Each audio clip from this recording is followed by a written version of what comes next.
모든 찬양은 우리 하나님께서 받으시는 것입니다. 그래서 오늘 아침에 이 귀한 찬양을 기도처럼 하나님께서 받으신 줄로 믿습니다. 영혼의 태양 예수여 가까이 비춰주시고, 이런 기도와 같은 찬양을 올려드렸는데요, 하나님 받으시는 것과 별개로 저는 이 찬양을 많이 기다렸는데, 왜 그러냐 하면 얼마 전에 대장 장로님이 저한테 오셔서 우리 시온 찬양대가 요번에 찬양하는데 목사님 신청곡 받습니다.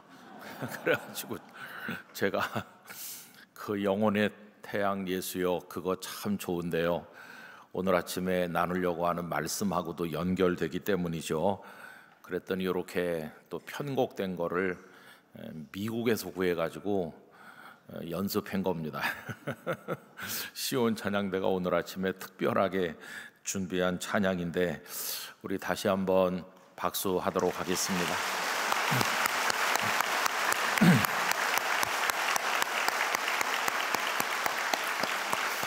고맙습니다.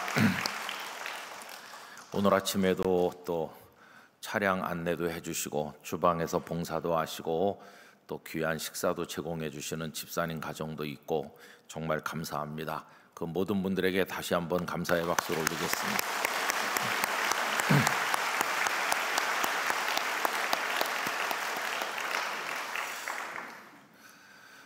지난 주일에도 그런 말씀을 드렸습니다마는 이제 올해도 벌써 8달이 지나고 이제 9월도 벌써 한 주간이 다 지나가고 내일은 첫 주일인데 이제 9월 7일이죠. 시간이 정말 살같이 빠르다 하는 말이 실감이 나는 그런 때입니다. 가을은 더더욱 시간이 빠르게 지나는 것 같습니다. 왜냐하면 연말이 다가올수록 사람들 마음이 분주해지는데, 가을거지의 계절, 추수의 계절이 되고, 지난 여름 나는 뭘 했나 또 그런 후회하는 마음도 들기도 하고, 그래서 이 가을은 참 다양한 모습으로 우리에게 다가온다고 생각합니다. 그런가 하면 또 아름다운 단풍이 우리를 즐겁게 하기도 하고, 그것이 머지않아 낙엽이 되는 걸 보면서 또 스산한 마음이 들기도 하고, 그래서 이 가을은 하루로 말하면은 저녁이 가까운 때쯤 되는 거 아닌가 생각이 들기도 해요. 그래서 그런지 묵상이 깊어지는 때이기도 하고 많은 생각이 우리 마음을 오갑니다. 그래서 김현승 장로님께서는 가을은 기도하는 때다 생각해서 가을에는 기도하게 하소서 그런 시도 지으셨다고 생각하는데, 우리 영락교회 성도들이 가을에 주님과 깊이 교제하는 아름다운 시간들을 보내시길 바라고, 또 많은 영적인 기쁨도 결실도 풍성하게 얻으시기를 바랍니다. 전에도 몇 차례 말씀드린 것처럼 제가 한 40대 초중반쯤 됐을 때 걷는 거 좋아해가지고 멀리 걸어 다닌 적이 좀 있었다고 그랬습니다. 그래서 제가 걸은 많은 것들 중에서 인상적으로 남아있는 게 몇 번 있는데, 그 중에 하나는 한밤중에 평창에 있는 오대산을 혼자서 걸어서 넘은 겁니다. 그래서 저녁에 한 5시 됐을 때 국립공원 입구에 도착을 했더니 등산객들이 하산하는 시간이었습니다. 근데 저는 이제 올라가려고 합니다. 그러니까 그 관리 공단 직원이 다 내려오는 시간에 올라가는 거는 위험합니다.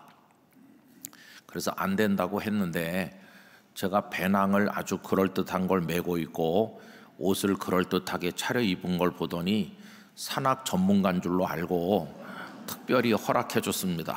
그래서 이제 거꾸로 올라가는 거죠. 한참 올라가니까 해가 졌어요. 한 8시 되니까 꼼꼼해졌거든요. 오대산이 1500m 정도 됩니다. 굉장히 높은 산이죠. 그런데 그 캄캄한 밤에 저 혼자 그 높은 산을 넘어서 아침 새벽 될 때 그 맞은편 도로에 도착을 했어요. 밤새 혼자서 그런 산을 걸어서 넘는 건 아주 특별한 경험이었다고 생각합니다. 그 무섭지 않나 그렇게 많은 분들이 물어보셨는데, 저는 무서운 걸 잘 모릅니다. 그래서 이제 혼자 넘고 지리산 노고단 밑에서도 1인용 텐트를 치고 혼자 자고 산속 깊은 데서 그래도 뭐 별로 무서운 거 모르겠더라고요. 근데 여러분, 제가 캄캄한 밤이라고 표현을 했지만은 완전히 캄캄한 밤은 아니었습니다. 발치가 안 보일 정도로 캄캄하면 어떻게 그 산을 넘을 수가 있겠어요? 그 높은 산을. 그런데 밤임에도 불구하고 걸어 넘을 수 있었던 것은 빛이 있었기 때문이죠. 어떤 빛이 있었을까요? 플래시 등불, 그 랜턴을 가지고 갔나 보다. 물론 제가 휴대용으로 그런 걸 가지고 다니긴 했지만은 그 밤에 산을 넘을 때 그걸 사용한 건 아닙니다. 제가 그날 밤에 깜짝 놀란 건 뭐냐 하면 별빛과 달빛이 정말로 밝구나 하는 것을 깨달았어요. 별빛과 달빛에만 의지해도 그 산을 넘을 수가 있더라고요. 근데 여러분, 만약에 그 별빛도 달빛도 없었다면 불가능했겠죠. 빛이 있다고 하는 것이 얼마나 놀라운 축복인가 하는 것을 알게 됐습니다. 그리고 이제 새벽 4시 좀 넘어서 이제 아직도 컴컴하죠. 도착을 해가지고 피로가 갑자기 몰려오길래 한잠 자야 되겠다. 그래서 이제 이렇게 두리번거리니까 희끄무레한 건물이 하나 보였습니다. 그래서 가까이 가서 이렇게, 그때는 플래시 등불에 이제 그 간판 같이 붙어 있는 걸 보니까 폐교였어요. 뭐 초등학교인데 그 밑에 붙어 있기를 몇 년도부터 몇 년도까지 학교였고 총 졸업생을 몇 명 배출하고 폐교됐다. 그런 안내 표지판이 있었는데 운동장이라는 데 들어가 보니까 키가 제 머리만큼 자란 풀들로 가득 차 있었고 진짜 문자 그대로 시골 폐교였습니다. 그래도 풀들을 이렇게 저렇게 발로 좀 밟아서 이렇게 한 다음에 1인용 텐트를 또 거기 치고 풀숲 한가운데 운동장에서 이제 한 두어 시간 잤는지 자고 눈을 탁 떴을 때 어땠을까요? 깜짝 놀라고 황홀했는데 태양이 떠가지고 쫙 비추는 거예요. 그냥 사방이 환한 거예요. 야, 햇빛이, 아침 햇빛이 온 그 학교를 비추고 제 텐트를 비추고 저를 비추는데 간밤에 별빛, 달빛도 대단했지만은 그거와는 비교할 수 없는 아침의 그 찬란한 빛, 정말 밝은 그 빛 앞에 얼마나 황홀했는지 몰라요. 같은 빛인 것 같은데 밤의 별빛과 달빛은 그 햇빛에 비하면 빛도 아니었어요. 그 햇빛은 정말 놀랍구나 하는 생각을 했어요. 근데 여러분, 그 햇빛도 하나님의 빛에 비하면 아무것도 아닐 것입니다. 하나님은 그 햇빛을 창조하신 분이시니까요. 우리에게 빛이 얼마나 소중한지 아시기 때문에 하나님께서 제일 먼저 창조하신 것이 빛이 있으라 하셔서 빛을 창조하셨습니다. 빛은 참 여러 가지 종류가 있습니다. 빛이긴 빛인 것 같은데 태양빛에 비하면 아무것도 아닌 별빛과 달빛처럼 빛은 빛인 것 같지만 우리를 올바른 대로 인도하기에는 턱없이 부족한 그런 빛들도 많이 있고, 어떤 것은 빛인 것 같지만 그 어슴푸레한 걸 따라가다 보면 안 가느니만 못한 멸망으로 우리를 이끌고 가는 빛들도 세상에는 정말 많다, 그렇게 생각이 듭니다. 예수님께서 이 세상에 탄생하실 무렵 로마 제국에는 중천에 뜬 태양처럼 사람들이 빛을 하고 존경하는 인물이 한 명 있었죠. 그 사람이 누구냐 하면은 성경에 아구스도라고 나와 있는 아우구스투스 로마 황제였습니다. 그는 로마 황제라는 칭호를 처음으로 원로원으로부터 받은 사람이고 위대한 사람, 로마의 빛, 뭐 여러 가지 찬사를 한 몸에 받은 정말 지구상에 존재했던 권력자들 가운데서 빼놓을 수 없는 대단한 인물이 아우구스투스였죠. 그가 천하로 다 호적하라 이렇게 명령을 내렸기 때문에 요셉과 마리아도 고향에 가서 호적하기 위해서 베들레헴을 찾아간 것이고, 거기 마구간에서 한 아기, 우리 구주 예수님께서 탄생하셨습니다. 여러분, 얼마나 이게 역설적인 장면인지요. 온 세상 사람들이 당신은 로마 제국의 빛이요 태양입니다, 이렇게 추앙하는 그 인물이 명령을 내렸을 때 탄생하신 분이 진정한 빛이었습니다. 온 세상의 권력을 손에 쥐고 있는 자가 명령을 내려서 탄생한 분이 진정한 권력자이신, 세상 모든 것 영원한 주인이신 우리 주님이셨습니다.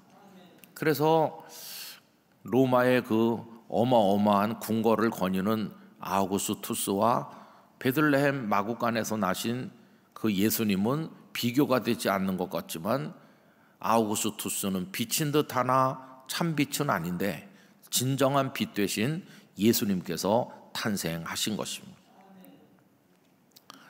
어떤 분은 말하기를 인류 문명은 빛의 밝기에 따라서 발전해 왔다, 그렇게 말했습니다. 여러분, 쉽게 이해되는 말이죠. 옛날에 우리 어렸을 때 전기불을 켜는 분들이 계셨고, 시골에는 전기가 보급되지 않아가지고 호롱불 켜는 분들도 많이 계셨을 거예요. 여러분, 호롱불 기억나세요? 그 안에 기름을 넣어갖고 심지를 이렇게 올리고, 그 다음에 이렇게 유리를 들어서 성냥 칙칙칙 해가지고 딱 이렇게 붙이면 그럼 불이 붙어요, 그죠? 근데 그 안에 끓음이 잔뜩 껴가지고 시커멓게 되면은 안 되기 때문에 또 가끔씩은 그것도 닦아줘야 됩니다. 그렇게 해가지고 호롱불을 밝히고, 기껏 밝혀봤자 호롱불이죠. 거기다가 그 잘못 건드려서 쏟아지면 불도 나기도 하고 정말 위험천만한 것이죠. 그래도 그게 촛불보다는 조금 발전한 겁니다. 초는 녹아내리고 진짜 화재가 위험한데, 그래도 호롱불은 이렇게 싸개가 있는 것이고 또 기름이 있어서 상당히 오랫동안 탈 수 있는 거니까 좀 발전한 건데, 그 이후에 전기가 보급되면서 전기불을 우리가 사용하게 됐어요. 근데 초기에는 뭐 그 전선을 이렇게 깔고 또 전등을 달고 하는 기술이 아주 초보기 때문에, 저도 어려서 생각나는 게, 저희 집은 아버지 어머니 저 이렇게 세 식구니까 세 식구가 맨날 나란히 누워서 자거든요, 한 방에서 어렸을 때. 근데 이제 문제는 누가 불을 끌 것인가, 그게 문제인 거예요.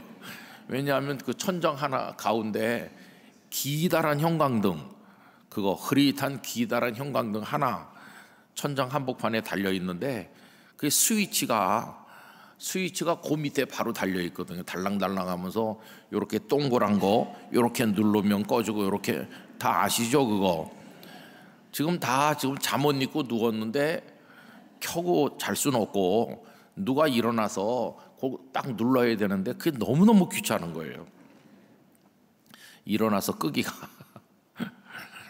그래서 이제 그거 어떤 때는 아버지가 일어나서 끄시고, 어떤 때는 이놈아 네가 꺼라, 그럼 제가 일어나고 이렇게 끄기도 하고, 그게 또 고장이 잘 나요, 그죠? 그러다가 이제 어떤 집에 가보니까, 좀 잘 사는 집 가보니까, 그 집은 이걸 천정 구석으로 줄을 길게 빼갖고 쭉 밑으로 내려서 누워서 끄게 만들어 놨더라고요. 그래서 우리도 줄 길게 빼가지고 누워서 끄게 만들기도 하고, 그러다 벽에다가 이제 고정해가지고 이제 스위치 하기도 하고, 그렇게 이제 조금씩 하면서 먹고 살기가 그거에 따라서 좀 달라졌어요. 잘 사는 집은 나중에 집 안에다가 뭐 이렇게 샹델리아 같은 거를 막 거실 한가운데다가 떡하니 또 붙이는 부잣집도 있었고. 근데 여러분, 지금은 참 인류 문명이 발전하면서 빛이 다양한 곳에서 다양하게, 여기 지금 우리 예배당 천장도 이제는 LED로 다 교체가 돼 있습니다. 그래서 전기 요금도 절약되고 눈도 좀 덜 피곤하시도록 이렇게 해서 정말 좋은 곳에서 우리가 예배를 드리고 있는 거죠. 여러분, 이 예배당 안에 와서 편리하고 좋은 곳에서 예배를 드리는데, 이 빛만 가지고 어떻게 살겠습니까? 우리 영락교회 성도들이 예배당 안에 들어와 앉으실 때마다 여러분의 영혼에는 주님이 빛나는 은혜가 있길 바랍니다. 주님의 빛이 환하게, 이 빛이 아무리 밝아도 그냥 우리의 겉모습을 비출 뿐이죠. 겉모습만 비추면 우리는 더 외식하게 되고 이 껍데기만 꾸미게 되는 거죠. 그런데 영혼 속에 환한 빛이 비춰지면 우리 속에 얼마나 냄새나고 더러운 게 많은지를 알게 될 것이고 회개에 이르게 될 것이고 우리 영혼의 오물들을 주님의 보혈로 씻겨내면 안팎이 다 환한 주님의 사람이 될 수 있을 것입니다. 그래서 예수 그리스도야말로 이 세상의 아우구스투스 같은 권력자와도 그 누구와도 비견될 수 없으신 참 빛이시다 하는 것을 알 수 있습니다. 그런데 예수님 이 땅에 오실 그 무렵에 유대인들의 마음에 상당한 혼란을 가져오는 인물이 한 분 있었죠. 그분이 세례 요한이었습니다. 많은 사람들이 유대 광야로 몰려나가서 저 요한이야말로 오실 메시아가 아닌가 생각할 만큼 그는 우선 여러 가지로 특이했습니다.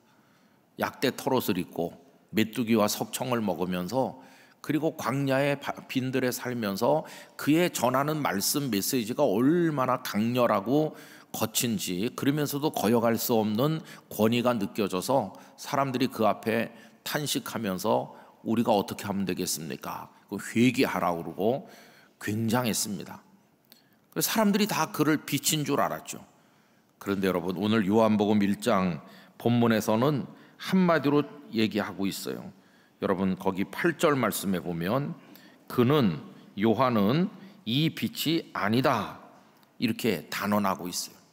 요한은 참 빛이 아니라는 것이 이 참 빛에 대하여 증언하러 온 예수님의 길잡이에 불과하다 하면서 그 다음 구절은 다 같이 읽어보실까요?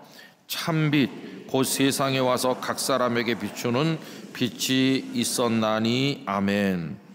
세례 요한이 참빛인 게 아니라 참빛은 따로 계시다. 그분이 바로 우리 구주 예수님이시다 하는 거죠. 그래서 예수님께서 등장하셨을 때 흑암에 앉은 백성이 빛을 보았다고 말씀하고 있어요. 마태복음 4장 12절 이하를 제가 읽어드리겠습니다. 예수께서 요한이 잡혔음을 들으시고, 이 요한이 세례 요한이잖아요. 빛인 줄 알았던 세례 요한이 잡혀서 감옥에 들어갔어요. 이젠 빛을 발할 수가 없어요. 사람들에게 빛을 비출 수 없는 깊은 감옥에 그는 갇혔어요. 그걸 들으시고 갈릴리로 물러가셨다가 나사렛을 떠나 스불론과 납달리 지방 해변에 있는 가버나움에 가서 사시니 이는 선지자 이사야를 통하여 하신 말씀을 이루려 하심이라. 일러스되 스불론 땅과 납달리 땅과 요단강 저편 해변길과 이방의 갈릴리여, 흑암에 앉은 백성이 큰 빛을 보았고 사망의 땅과 그늘에 앉은 자들에게 빛이 빛이었도다 하였느니라.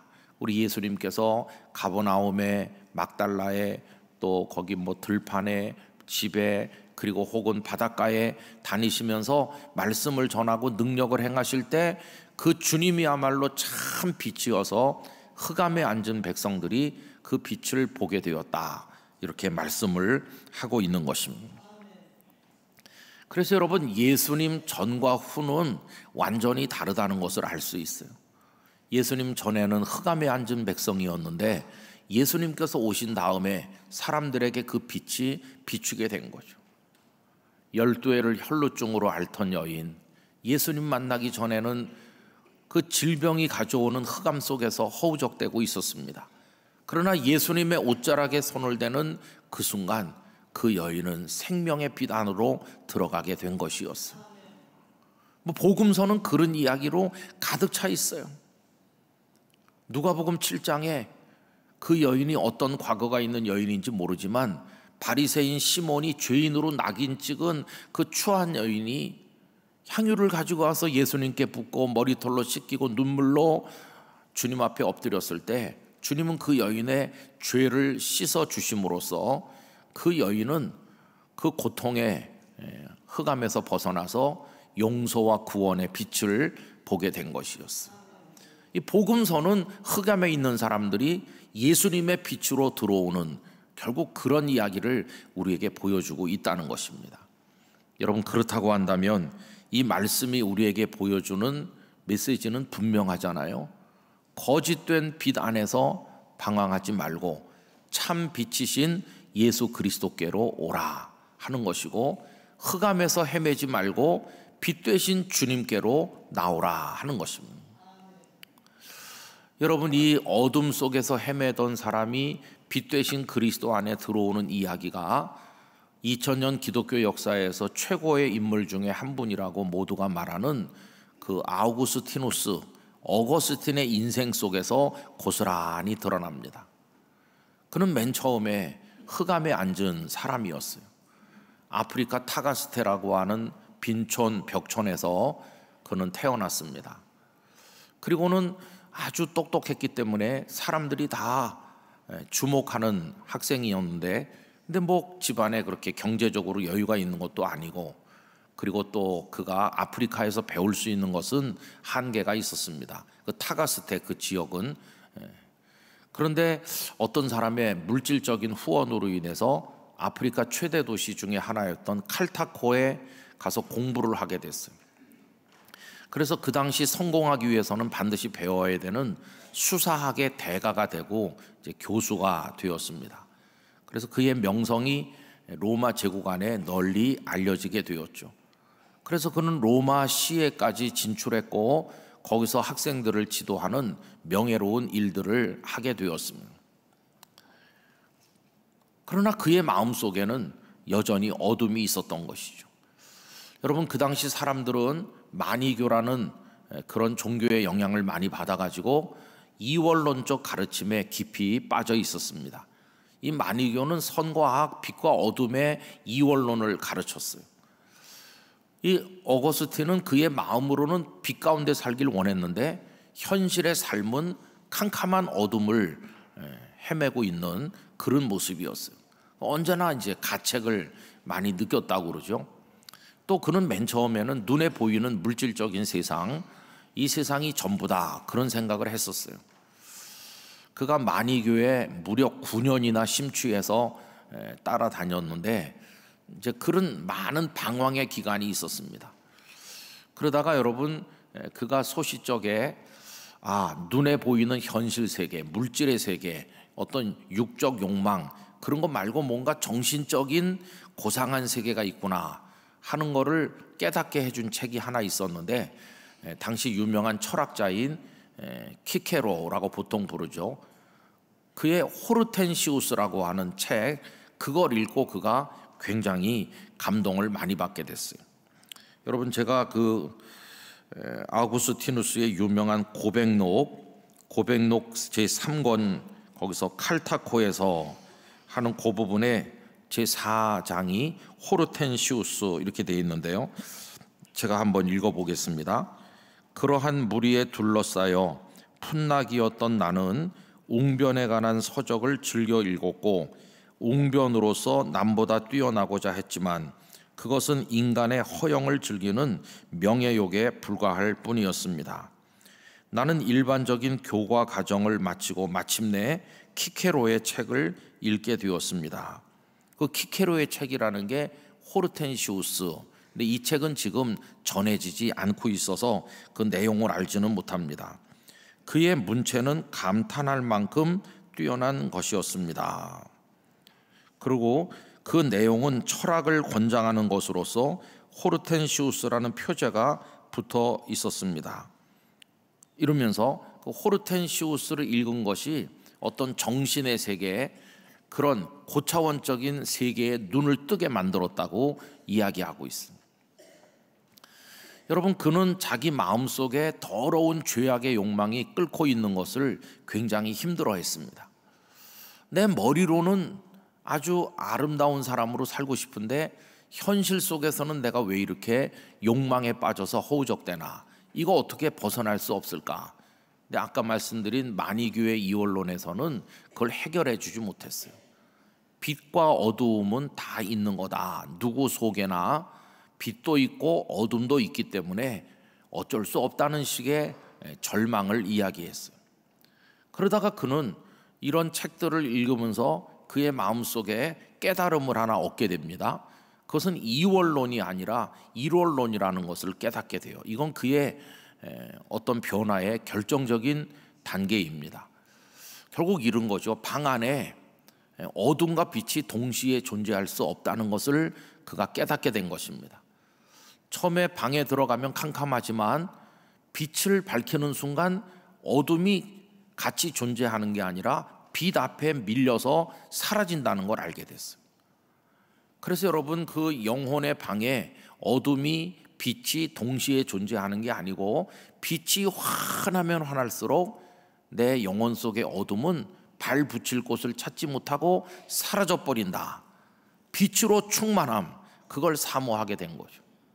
근데 이제 문제는 뭐냐 하면 아무리 철학적인 또 수사학적인 공부를 하고 탐구를 해도 어둠을 몰아낼 빛은 아니었다는 것이, 어둠을 몰아낼 빛은 어디 있나?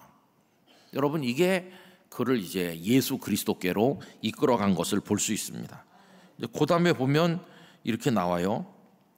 그런데 그 책은 나의 마음을 완전히 바꾸어 놓았습니다. 그 책은 호르텐시우스를 이야기하는 게 아니고 하나님의 말씀 성경을 이야기하는 것입니다. 주여, 그것은 나의 기도의 방향을 당신에게 돌려놓았고 나의 소원과 동경을 다른 것으로 바꾸었던 것입니다. 갑자기 헛된 희망이 어리석게 보이고 생각지도 않던 마음의 감동으로 인해 불멸의 지혜를 열망하게 되었으며 당신께로 돌아갈 준비를 서두르기 시작했습니다. 그러나 나는 내 변론의 재주를 닦기 위해 이 책은 19살 되었을 때, 그러니까 아버지가 돌아가신 지 2년째 되던 해 어머니가 보태주신 돈으로 산 것으로 생각됩니다만 읽은 것은 아니었습니다. 그러니까 성경을 아버지가 돌아가신 17살쯤에 어머니가 보태준 돈으로 구했는데, 하나님 말씀을 구했는데 읽지는 않았어요. 그럼 왜 그 책을 구했나? 자기가 웅변, 수사학을 공부하기 때문에 그냥 그런 면에 기술적인 도움을 얻기 위해서 가지고는 있었지만 읽지는 않았었는데 이제 그걸 읽게 됐다는 겁니다. 내가 이 책을 읽고 감탄한 것은 그 어법 때문이 아니라 내용 자체 때문이었습니다. 나의 하나님이시여, 나는 얼마나 세상의 것을 떠나서 당신께로 가까이 가려고 했는지 모릅니다. 그러나 예지는 당신 안에 있기 때문에 당신께서 나에게 무슨 일을 시키실는지 몰랐습니다. 지혜를 향한 사랑을 그리스어로 필로소피아라고 하는데 지혜를 사랑하는 게 철학이지 않습니까? 그 책은 나를 지혜의 사랑에 불타오르게 했습니다. 철학이라는 멋있고 훌륭하고 매혹적인 이름으로 자신의 오류에 물을 들이고 화장을 시켜 사람을 유혹하는 자가 있지만 이 책은 키케로와 동시대에 또는 그 이전에 그러한 자들의 정체를 폭로하고 있습니다. 하나님의 말씀 속으로 들어가 보니까 철학자들의 교묘한 가르침이 다 허구라고 하는 게 드러났다. 그런 내용이죠. 그리고 거기에는 당신의 경건하고 선량한 종 바울을 통해서 보내주신 경건한 구원의 교훈들이 명시되어 있었습니다. 하나님의 말씀 속에서 주님을 만났고 그 주님이 진정한 빛이라는 것을 알게 된 것이죠. 너희들은 철학과 헛된 속임수에 넘어가지 않도록 조심하라. 그것은 세상의 힘을 따르는 인간들의 유전에 의한 것이지 그리스도에 의한 것은 아니다. 그리스도에게 있어서야말로 충만한 신성이 형상을 가지고 깃들여져 있다. 골로새서에 나오는 말씀을 인용하고 있어요. 그 다음에 빛을 얘기하고 있어요. 그 무렵 나는 나의 마음의 빛이신 당신이 아시는 것처럼 사도의 이런 말씀을 전혀 모르고 있었으므로 키케로의 지혜에 대한 권유에서만 즐거움을 느꼈었습니다. 왜냐하면 그의 말이 나를 일깨워주고 고무시켜주며 열정을 갖게 만들어서 다른 학파보다 먼저 진리 그 자체를 위해 어떠한 결단을 내리고 진리를 추구하며 진리에 도달했기 때문입니다. 다만 한 가지 불만스러운 점이 있다면 그처럼 북받치는 열정 속에 그리스도의 이름이 없었다는 것입니다. 그 이름은 주여 당신의 사랑에 의해 내가 어렸을 때에 이미 어머니의 젖과 함께 내 마음을 경건하게 섭취했던 것입니다. 그러면서 세상에 다양한 철학적 가르침도 있고 진리인 것처럼 보이는 것들도 있지만은 그 속에 진정한 빛은 없었다는 것입니다. 결국 그는 하나님의 말씀 속에서 우리 구주 예수님을 만나게 되었고, 예수님을 만나는 순간 그가 고백하기를 나의 빛이신 예수여, 그렇게 고백하게 된 것이죠. 이게 그의 아우구스티누스의 영적인 여정의 일부를 이렇게 본인 스스로가 기록해서 우리에게 고백한 것을 알 수가 있겠습니다. 저는 이제 9월 달을 맞이하면서 성경을 읽는 가운데 요한복음 1장을 얼마 전에 읽게 됐어요. 그러면서 요한은 참 빛이 아니었다, 이 빛이 아니다. 그리고 로마 황제 아우구스투스도 진정한 빛이 아니다.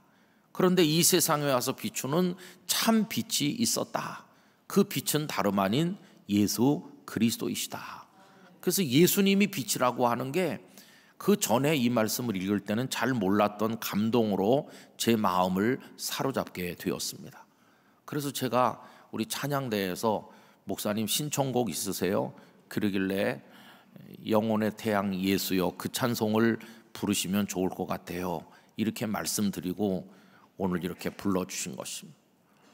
오늘 새벽에 나오신 성도 여러분, 주님이 성도님들에게 참 빛이 되시길 바랍니다. 그 빛으로 영혼 구석구석까지 비추임을 받으시기를 바랍니다. 우리 속을 어둡게 만드는 모든 고통이 주님의 빛으로 인하여 물러가게 되기를 기원합니다. 그래서 12절은 이렇게 되어 있잖아요. 12절 다 같이 읽도록 하겠습니다. 영접하는 자, 곧 그 이름을 믿는 자들에게는 하나님의 자녀가 되는 권세를 주셨으니. 할렐루야. 여기 영접하는 자라고 할 때 영접이 뭡니까? 영접은 바깥에 저기 그냥 방치하는 게 아니죠.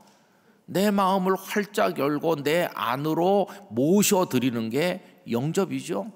여러분, 주님을 우리 안으로 모셔드리면 어둠으로 가득한 우리 영혼이 환하게 빛나게 될 줄 믿습니다. 하나님의 자녀가 되는 것이에요. 영접하는 자. 오늘 이 아침에 우리 다 예수님을 믿는 사람이지만 우리 인생의 가장 한가운데 우리 영혼의 그 깊은 곳에 우리 주님을 빛으로 영접해 드리시기를 바랍니다. 우리 안에서 모든 어둠의 세력이 물러가길 원합니다. 빛이 있으면 어둠은 발붙일 자리가 없어지는 것이죠. 빛이 밝혀지는 순간 어둠은 다 쫓겨나게 되는 것이고, 주님의 빛이 우리 속에 들어오기를.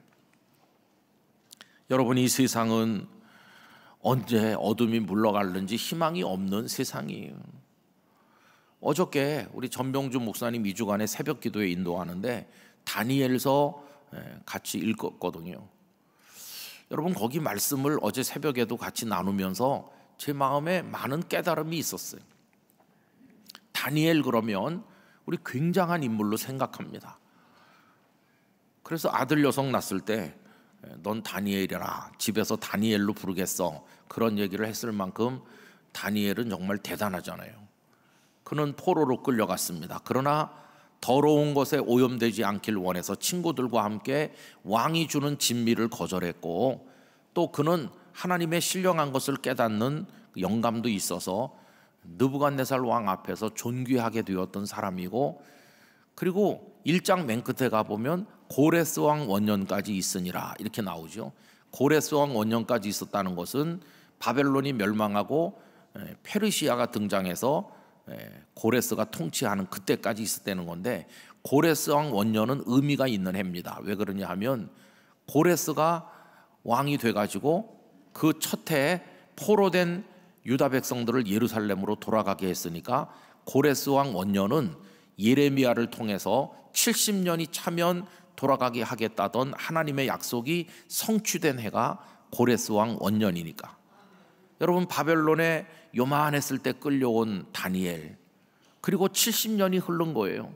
그러니까 아마 그가 15살쯤 끌려왔다면 70년이 지났으니까 85세의 노인이 됐을 거예요. 그게 고레스 왕 원년이죠. 그때 돌아갈 사람은 돌아가서 성전을 재건해라. 이래서 수룹바벨 총독이 백성들을 데리고 예루살렘으로 돌아가는데 다 늙고 노쇠한 이 다니엘은 그들이 가는 것을 보면서 하나님의 약속이 정확하게 이루어지는구나, 그걸 두 눈으로 목도했던 그런 다니엘이시죠. 다니엘은 왜 예루살렘으로 돌아가지 않았을까? 그런 생각을 저 혼자 해보는데 아마 그는 그 바벨론 땅에 여러 가지 많은 관계성 때문에 남은 게 아닌가, 그런 생각을 하기도 해요. 아니면 내가 이제 이 노구를 이끌고 어떻게 가겠나, 돌아가는 내 후배들, 후손들, 저들을 축복한다, 그런 마음으로 돌아갔을 것 같아요. 그들을 돌려보냈을 것 같아요. 근데 여러분, 저는 맨 처음에 그가 고레스 왕 원년까지 있었다고 그래서 성경을 잘못 읽으면 그 해까지만 사셨다, 고레스 왕 원년까지만 살고 세상을 떠났다, 이렇게 오해할 수도 있겠구나 하는 걸 깨달았어요.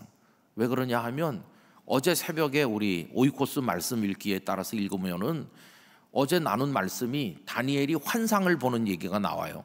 그 환상이 두렵고 큰 전쟁에 관한 얘기여서 환상을 보고 나서 다니엘이 막 힘이 다 빠지고 그렇게 고통받는 모습이 나오거든요. 그 큰 전쟁이라는 건 앞으로 일어날 전쟁인데 그 헬라의 네 나라, 알렉산더 대왕이 죽은 이후에 남겨진 네 나라 중에 북쪽 나라와 남쪽 나라, 성경에는 남방 왕과 북방 왕의 전쟁 이렇게 나오는데 그게 이집트를 중심으로 한 남쪽에 있는 나라하고 오늘날의 수리아, 시리아, 그걸 중심으로 한 북쪽 나라가 계속 전쟁하는 거를 이제 그 환상 속에서 보는 거거든요. 근데 그때 연대가 어떻게 나오냐 하면은 고레스 왕 3년이에요, 3년. 고레스가 왕이 된 그 해까지만 사신 게 아니고요. 그 이후에도 다니엘은 몇 년인지 모르지만 조금 더 생존하셨어요. 그러면 그때 이 다니엘의 삶의 환경이 어땠을까요? 그는 더 올라갈 수 없는 자리에까지 올라갔던 인물이에요.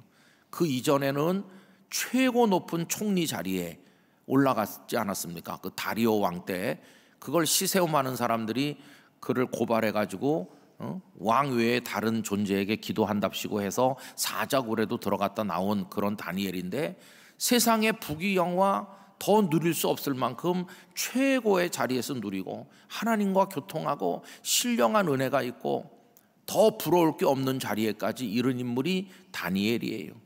거기다가 이제는 연세도 많으셔서 누가 와서 괴롭히거나 그의 마음을 흔들거나 그런 것도 아니고 그런 모든 게 완벽해진 그런 나이에 도달하셨잖아요. 그러면 그쯤 되면은 세상의 번뇌가 없어져야 되고 이제는 부러울 것도 아쉬울 것도 마음에 근심되는 것도 하나도 없어. 그 정도 돼야 되는 거 아닙니까? 그런데 어제 아침에 읽은 그 말씀을 보면은 번뇌가 끝난 게 아니에요. 그 하나님 보여주신 환상을 보는 순간 일어나게 될 큰 전쟁을 바라보면서 그가 얼마나 괴로워하고 슬퍼하는지 몰라요. 그래서 제가 어제 새벽에 깨달은 건 이겁니다.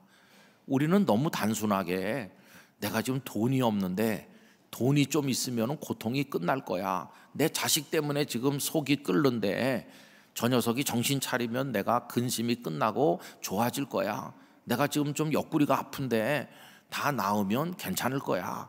우린 그렇게 단순하게 인생을 생각해요.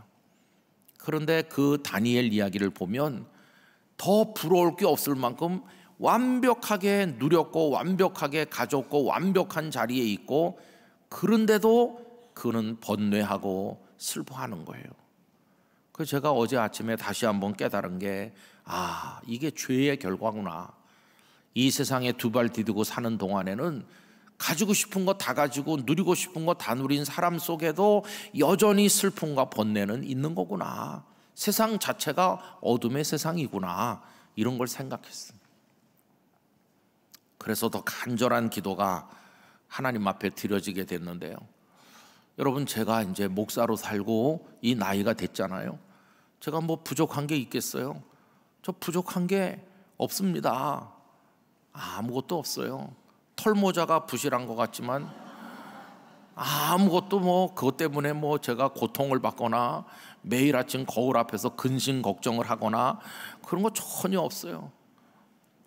그리고 뭐 우리 가족들도 다 잘 지내고 영락교회 성도님들 이렇게 새벽에 나와 기도하고 뭐 인간적으로 생각해 보면 그래요. 그래도 저는 여전히 근심이 있어요. 다니엘의 마음을 알 것 같아요. 여전히 슬픕니다. 왜 슬프냐? 세상을 바라보면 슬픈 거예요. 전쟁, 우리나라 형편, 사람들이 살아가는 모습들, 이 세상에 퍼져가고 있는 악하고 악한 세력들, 세상이 왜 이럴까? 이렇게 생각해 보면은 진짜 슬퍼요. 그럼 그게 슬픔이 언제 끝날까요? 마지막 숨을 쉬는 순간까지 계속 느낄 거예요.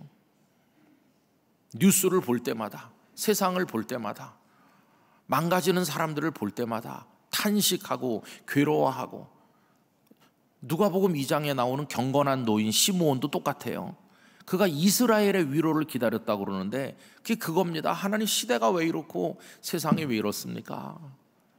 시므온 개인이 뭐 병을 앓는다든지 그가 먹을 게 없다든지 그런 게 아닌데도 그냥 세상 자체가 이게 고통인 것이에요. 여러분, 이 세상이 존재하는 한 누가 대통령이 되고 누가 뭐 경제인이 되고 누가 학자가 돼도 그건 어느 나라나 어디나 다 있는 거예요. 이미 최초의 창조가 빛이었는데 죄로 인해서 빛이 가려졌기 때문에 세상은 흑암에 앉은 세상이 되고 말았고, 그래서 그 고통에서 벗어나는 방법은 내가 가지고 싶은 걸 가지는 그걸로 되는 것이 아니라 참 빛이신 그리스도께서 우리 안에 오시는 것 외에는 없구나. 그래서 시므온이 아기 예수님을 품에 안으면서 이 종을 평안히 놓아주시는도다, 이스라엘의 위로를 기다리며 탄식했는데 이제 그 예수님을 품에 안으면서 이제 드디어 해결되는구나. 무슨 얘기일까요? 빛 되신 주님을 모셔드리는 거예요. 여러분, 우리가 이 세상에 살면서 고통이 끊어지지 않겠지만 그럼에도 불구하고 그걸 이기면서 살아가는 방법은 예수 그리스도의 빛 아래 거하는 것밖에 없는 줄로 믿습니다. 그리고 오늘 본문이 14절까지인데 여러분 14절 다 같이 읽읍시다. 말씀이 육신이 되어 우리 가운데 거하심에 우리가 그의 영광을 보니 아버지의 독생자의 영광이요 은혜와 진리가 충만하더라. 아멘. 거기 말씀이 육신이 되었다는 것은, 말씀은 우리 주님을 가리키는 거고, 육신이 됐다는 건 사람 몸을 입고 성육신 하셔서 오셨다는 건데, 말씀이 육신이 되어를 이렇게도 설명할 수 있어요. 여러분, 하나님께서 세상을 뭘로 창조하셨죠? 말씀으로 창조하셨죠. 첫 번째 말씀이 뭐였죠? 빛이 있으라였죠. 그 첫 번째 말씀이 있는 그 순간 빛이 쫙 나타났잖아요. 그런데 죄가 와가지고 그 빛을 좀 가려서 흑암이 된 거 아닙니까? 그런데 빛을 만드신 그 말씀이 이 세상에 오신 것이에요. 말씀이 육신이 되어 오시는 순간 그 말씀은 곧 빛이시고, 그 빛이 우리 안에 들어오시는 그 순간 우리는 어둠에서 벗어나 하나님의 자녀가 되는 것이에요. 영접하는 자, 곧 그 이름을 믿는 자들에게는 하나님의 자녀가 되는 권세가 주어지게 되는 것이에요. 여러분, 오늘 아침 주께서 영혼의 태양으로 우리 영락교회 성도들 안에 들어오시기를 기원합니다. 잠 깰 때도 오시고 우리의 눈이 감기는 마지막 순간에도 주님의 빛 안에 거하게 되기를 원하는 것입니다. 그래서 이 요한복음 1장을 정말 더 좋아하게 됐어요. 빛 되신 우리 주님, 여러분 안에 어둠이 조금도 없으시길 바랍니다. 예수 그리스도의 빛으로 환하게 지나시기를 축원합니다. 그래서 참빛 예수 그리스도, 오늘 아침 우리를 둘러 비추는 줄로 아는데 은혜의 빛 가운데 평생을 살아가시기를 진심으로 기원합니다.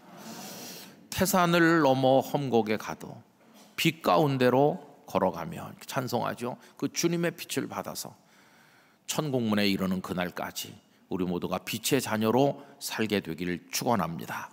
기도하겠습니다. 거룩하신 아버지 하나님, 세상에 거짓 빛들이 너무나도 많습니다. 빛인 것 같지만 너무도 어두운 빛도 있습니다. 또 빛이라고 하지만 사실은 멸망으로 끌고 가는 흑암도 있습니다. 거짓된 빛 아래서 허덕이지 말게 하시고 참빛이신 예수 그리스도를 영접하여 우리 영혼 속에 어둠이 물러가고 생명 가운데 거하게 하여 주옵소서. 우리 성도들을 빛 가운데로 인도해 주시옵소서. 죄악의 어둠, 질병의 어둠, 삶의 고통의 어둠에서 벗어나게 하여 주시옵소서. 그 빛 안에 기뻐 뛰며 하나님 영광 찬송하게 하여 주시옵소서. 주 예수님의 빛 가운데 태산을 넘는 것 같은 고통스러운 인생도 잘 걸어 주님의 영광의 빛의 나라에 이르게 하여 주시옵소서. 주 예수 그리스도의 은혜와 하나님 아버지의 사랑과 성령님의 교통하심이 예수님의 빛 안에 살길 원하는 영락의 권속들 위에 영원히 함께 하시기를 축원하옵나이다. 아멘.